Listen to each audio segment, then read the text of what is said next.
শেহজাদকে নিয়ে কটূক্তি করে এবার ধৈর্য হারিয়ে মুখ খুললেন ঢালিউড কুইন অপু বিশ্বাস। অপু বিশ্বাসকে প্রশ্ন রাখা হয়েছিল সাকিব খানের দ্বিতীয় অধ্যায়ে শবনম ইয়াসমিন বুবলি যে আপনার জীবনে অনেক বেশি কাল হয়ে আছে, এটা নিয়ে আপনার মন্তব্য কি? এটা আসলে কিছু বলার নেই। হ্যাম্পার বা কি বলবো এটা বলার নেই, কারণ অনেক কিছু হয় যে আমি আমারটাই জানি না। এবং আপনি নাকি বুবলির জীবনে অনেক বেশি হ্যাম্পার করছেন। অপু বিশ্বাস উত্তরে বলেছেন, আমি কারো জীবনে হ্যাম্পার করিনি, সে তার নিজের কারণে খ্যাতির বিড়ম্বনা হচ্ছেন।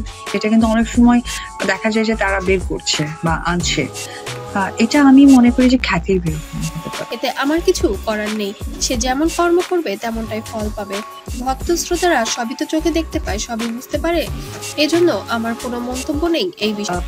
সেলিব্রিটিদের নিয়ে চর্চা হওয়াটা খুবই স্বাভাবিক, যেদিন আমি থাকবো না। তবে আমরা আরো প্রশ্ন রেখেছিলাম, দেশে বিদেশে আপনাদের এই ত্রিমাত্রিক সম্পর্ক নিয়ে অনেক বেশি চর্চা হয়, এটা নিয়ে আপনার কোনো মন্তব্য থাকলে আমাদের জানাবেন। উত্তরে অপু বিশ্বাস বলেন, এটা নিয়ে নতুন করে কিছু বলার নেই, যারা সেলিব্রিটি তাদের নিয়ে অবশ্যই চর্চা হবে দেশে বিদেশে সব জায়গায়। এটা ভক্তদের একটি অভ্যাস, এটা আমরা অনেক বেশি ভালোবাসি, কারণ আমরা যখন ভালো কাজ করব তখন সবাই ভালো বলবে, খারাপ কাজ করলে খারাপ বলবে, এটা চর্চা করবে, এটাই স্বাভাবিক। সেলিব্রিটি আমরা এটা স্বাভাবিকভাবেই নিই। আমি সেলিব্রিটিও থাকবো না, তখন আমাকে নিয়ে কোনো চর্চাই হবে না। ইনফ্যাক্ট আমি ভুল করলেও কেউ দেখতে আসবে না। আর এখন যেহেতু ভালো কাজ করছি বা কাজের মধ্যে আছি, যার জন্য আমার ভালো মন্দটা মানুষের চোখে পড়ছে এবং সেটা কিন্তু ধরিয়ে দিচ্ছে, যার জন্য এটাকে আমি খুব পজিটিভ দেখি।